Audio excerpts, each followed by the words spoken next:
Olá pessoal, Chaves da História aqui com uma questão sobre a independência dos Estados Unidos, sobre a declaração de independência daquele país, assinada ou divulgada em 4 de julho de 1776. Essa questão nos traz um trecho da Declaração de Independência em que estão ali colocados alguns dos princípios que norteiam o processo de independência. Vamos ler então esse trecho citado da Declaração.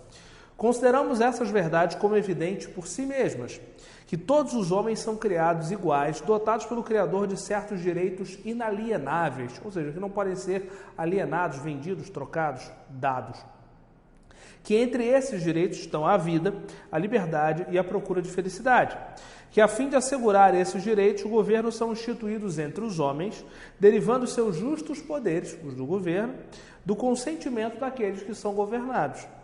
Que sempre que qualquer forma de governo se torne destrutiva para tais fins, ou seja, os fins de vida, liberdade, busca da felicidade, cabe ao povo o direito de alterá-la, alterar aquela forma de governo, ou aboli-la e instituir novo governo, baseando-se em tais princípios e organizando-lhe os poderes da forma que lhe pareça mais conveniente, para realizar-lhe a segurança e a felicidade. A Declaração de Independência diz que o homem tem direito, o homem, o indivíduo tem direito à felicidade, à busca da felicidade, o direito à vida. Tem aqui esses direitos junto com a liberdade como direitos essenciais, inalienáveis, que não podem ser alterados. Então, ela segue dizendo que se algum governo que for instituído sob vontade dos homens não estiver cumprindo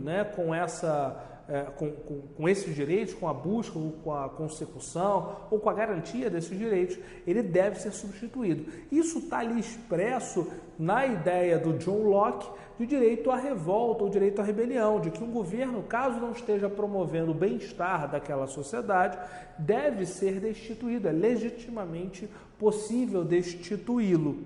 É isso que vai motivar os colonos a destituir o governo da metrópole como seu governo e estabelecer um governo deles, um governo próprio e independente, tornando-se não apenas a primeira colônia a se tornar independente, mas a primeira democracia de que temos notícia.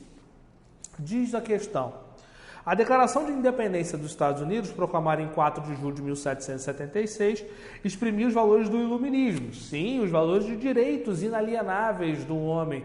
O homem tem direitos, o governo não pode ser opressor, o governo é um servidor da população. Então, ao invés de pensar nas pessoas como súditos, pensa-se nelas como cidadãos. Há uma diferença muito grande, elas não estão súditas, não estão sujeitas a uma autoridade real que seria dada por Deus, ou como isso era dito, era dado pelo próprio rei. Então, o que mais? Além de exprimir os valores do iluminismo, ela inspirava-se nas ideias do teórico inglês, do filósofo Thomas Hobbes, defensor da monarquia absolutista? Claro que não, porque eles não estão defendendo a monarquia absolutista, estão defendendo o oposto a isso, estão defendendo a liberdade. Então, por mais que o Hobbes seja um cara que diga que o governo absoluto, o governo do rei, tem origem na vontade dos indivíduos, ele vai defender o absolutismo, vai usar isso para justificar o absolutismo. E é exatamente o oposto que eles estão fazendo nesse processo de independência dos Estados Unidos. Então, a gente pode invalidar a letra A.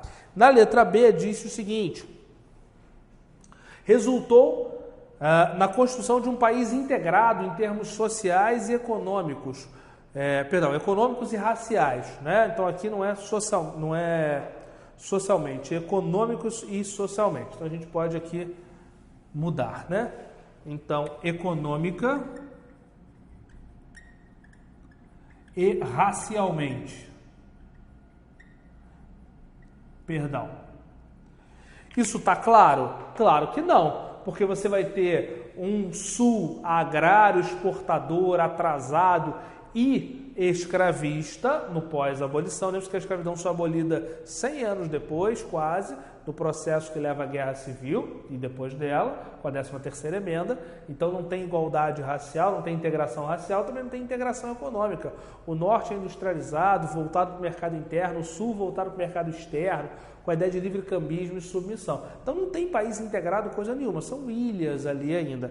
Isso até o século XIX. É isso que vai, inclusive, gerar a Guerra Civil no século XIX. Então a gente pode desconsiderar também a letra B. Vamos para a letra C, que diz o seguinte: levou ao estabelecimento do pacto colonial na região. Gente, estão rompendo. Nunca houve pacto colonial, né? Havia aquela negligência salutar, né, da coroa britânica. Olha, deixa os caras lá se virando sozinhos. Só que quando o tesouro britânico começou a ficar mais vazio, eles começaram a apertar, começaram a impor, né, medidas que estão muito ligadas ao pacto colonial. E isso vai, é claro, incomodar aqueles colonos que não estão nem um pouco acostumados com esse tipo de tratamento. Então não leva a estabelecer isso, leva ao rompimento desse pacto colonial que se tentava estabelecer.